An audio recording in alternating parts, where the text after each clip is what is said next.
My name is Anya Caldwell. I'm 43. The last words my father spoke to me, in front of a ballroom filled with his State Department colleagues, were that I was merely playing at being a soldier and would never achieve anything meaningful in the real world. That was 17 years ago, at the gala celebrating his retirement. I was a freshly commissioned second lieutenant from the military academy, brimming with idealism and a fierce yearning for his affirmation. He presented my sister, Alara, as the true success story, having just secured a position at a prominent corporate law firm, while my military commission was dismissed as a fleeting fancy I'd soon outgrow.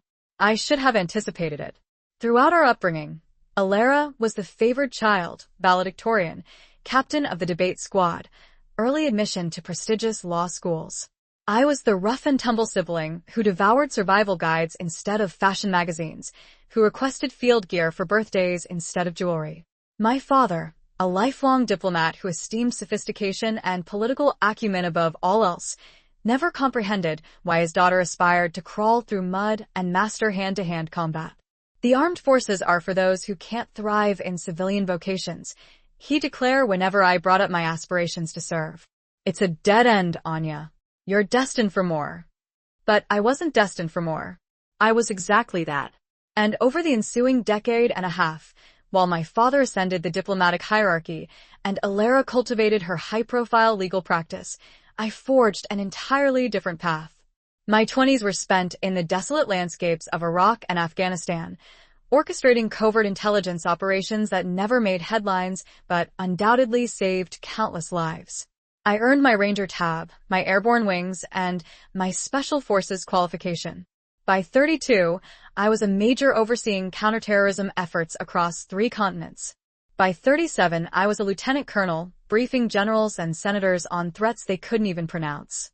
By 42, I was Colonel Anya Caldwell, commanding officer of the Army's most sensitive intelligence unit, holding a security clearance so profound that even uttering my job title necessitated non-disclosure agreements. My father remained oblivious to all of this, as did Alara, who had married a federal prosecutor and relocated to the capital to be closer to the political elite she so desperately sought to join. They inhabited their realm of exclusive cocktail receptions and lavish charity galas, occasionally forwarding me holiday cards addressed to Major Caldwell, my last known rank in their minds, wherever they imagined I might be stationed. I allowed them to believe I was still that naive second lieutenant who had, in their perception, shamed my father at his retirement celebration. It was simpler that way.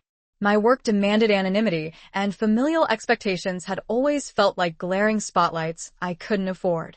The call came on a Tuesday morning in late March. Alara's voice was taut, barely concealing outright panic. Anya, Dad's been arrested. The word struck me like a concussive blast in an enclosed space. What? Espionage charges. The FBI raided his residence yesterday. It's dominating the news. They're alleging he's been transmitting classified information to Chinese intelligence for over a decade. Her voice fractured. He's going to require the finest defense team money can procure. And I don't know anyone who handles cases of this magnitude at the federal level. I sat in my Pentagon office, gazing out at the Washington, D.C. skyline, processing this information through the lens of everything I understood about Chinese intelligence operations. My father possessed the access, the motive, and the opportunity. He had always harbored resentment over being overlooked for ambassadorships, perpetually lamenting his perceived undervaluation by what he deemed lesser men. In the clandestine world I inhabited, that made him a textbook recruitment target. Where is the trial scheduled? I inquired. Federal courthouse in D.C. Anya. I know we haven't maintained a close relationship, but here remains our father. Can you at least attend? He's been asking about you. 3 weeks later, I occupied the back row of Justice Montgomery's courtroom, witnessing my father's world crumble in real time. The prosecution depicted him as a traitor who had sold out his nation for financial gain and personal vanity. Alara sat behind the defense table, her typically impeccable composure fracturing with each damning piece of evidence. The lead prosecutor was a man I recognized, Assistant U.S. Attorney Miles Warwick, a man I had briefed dozens of times on Chinese intelligence operations. He was meticulous, relentless, and undeniably correct in every assertion he made. During a recess, Alara approached me in the corridor. She appeared utterly drained, her usually perfect presentation frayed at the edges. "This is a catastrophe," she whispered. "His counsel states the evidence is irrefutable. 20 years minimum, perhaps life." She clutched my arm. "Anya, you work for the government, don't you? In intelligence. Isn't there something you can do?" I regarded my sister, the brilliant, accomplished Alara, who had never required assistance with anything, and felt something I hadn't experienced in years. Not precisely sympathy, more like the distant recognition of shared genetic material about to be irrevocably sullied. "Alara, I'm a mid-level intelligence officer. I don't possess the kind of influence you imagine I do." It wasn't an outright falsehood. I could have placed a few calls, could have contacted connections within the Department of Justice or the intelligence community. But the man on trial had betrayed everything I had dedicated my adult life to defending. He had jeopardized American assets, compromised operations I had personally managed, endangered soldiers I had commanded. More than that, he had dismissed my service as mere dress-up while he was actively undermining everything I stood for. The trial proceeded for another week. Each day, I observed my father shrink in his defendant's chair, his diplomatic self-assurance disintegrating under the weight of intercepted communications, financial records, and testimony from intelligence officers he would never know were sources he had inadvertently compromised. On the final day, just before closing arguments, Alara made one last desperate gambit. She rose during a brief recess and addressed the courtroom gallery, her voice carrying the practiced authority of a seasoned litigator. "I want everyone here to understand that my father is a patriot," she announced, her words resonating off the marble walls. "He devoted 30 years to serving this nation in the State Department. His daughter is a decorated Army officer who served in Iraq and Afghanistan." She gestured towards me. "Major Anya Caldwell has risked her life for this country. The notion that our father could be a traitor is preposterous." The gallery murmured. My father looked back at me with something approaching hope for the first time in weeks. Alara's desperate gamble, invoking my service to vouch for his loyalty, hung in the air like smoke from a misfired round. That's when Miles Warwick, the prosecutor, looked up from his notes with the expression of someone who had just recognized a specter. "Excuse me," he said, his voice cutting through Alara's plea. "Did you say Major Caldwell?" Alara nodded eagerly. "Yes, my sister Anya. She's been serving overseas in intelligence. She can attest to our father's character." Warwick's eyes found mine across the courtroom. I witnessed the precise moment recognition clicked into place. 3 years prior, I had briefed him on a counterintelligence operation that had dismantled a Chinese spy network in the capital. He had seen my classified files, knew my actual rank, understood precisely what my overseas intelligence work truly entailed. "Your Honor," Warwick said slowly, "if I may address this matter." Justice Montgomery nodded. "Proceed." Warwick turned to face Alara, then looked directly at me. "Ma'am, you stated your sister is Major Caldwell, serving in Army intelligence. Is that correct?"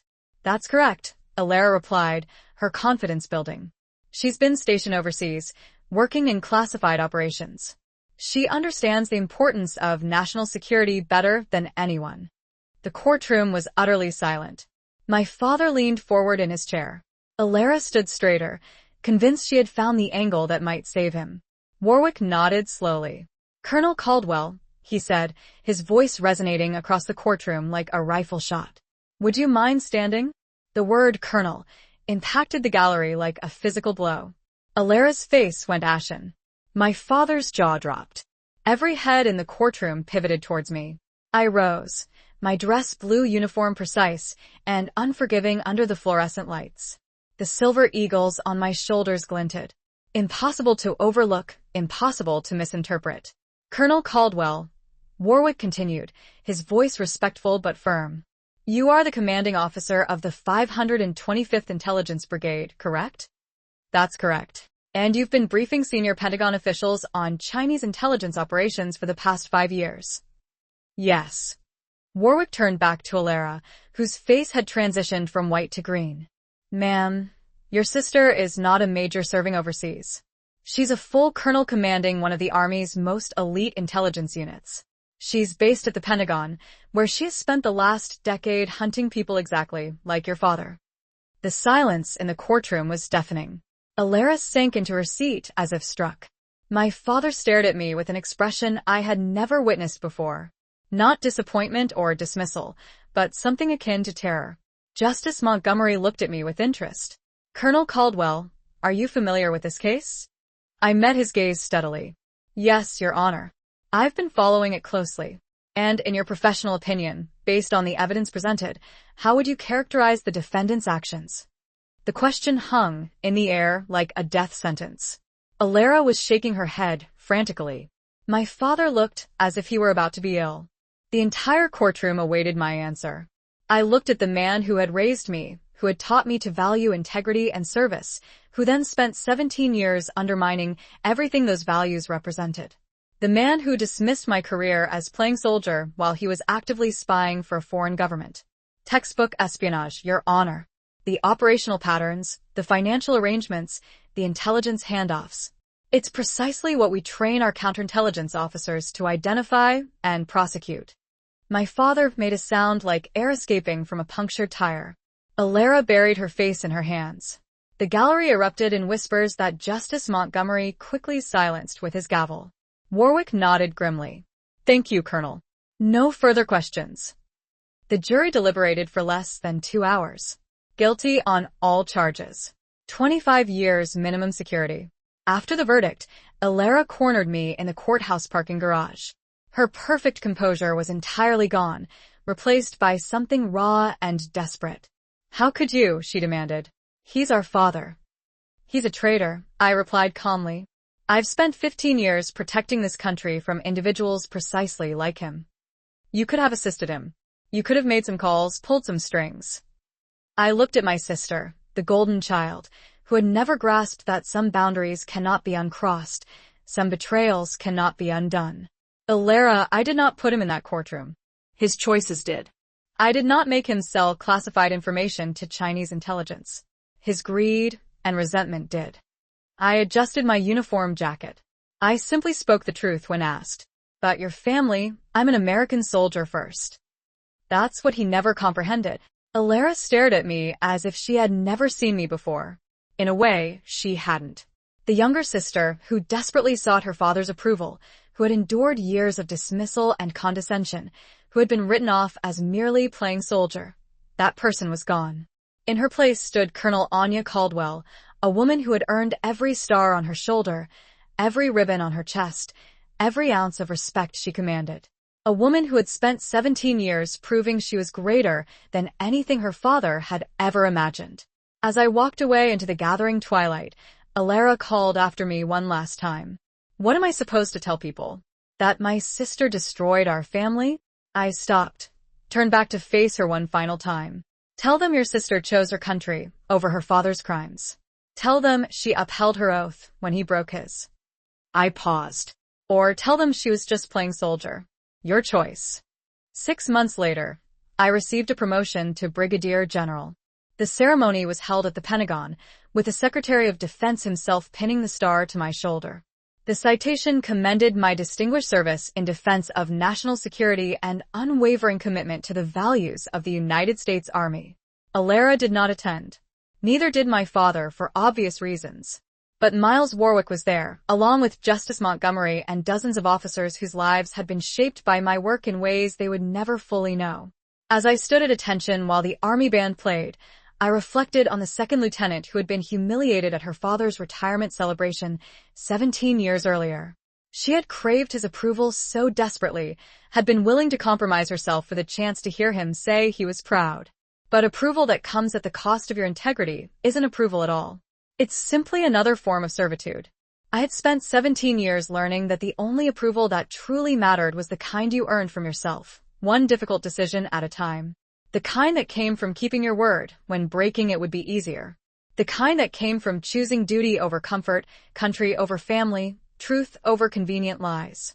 That evening, I stood in my Pentagon office, looking out at the city lights of Washington, D.C., wearing the star I had earned through blood, sweat, and uncompromising dedication to something larger than myself.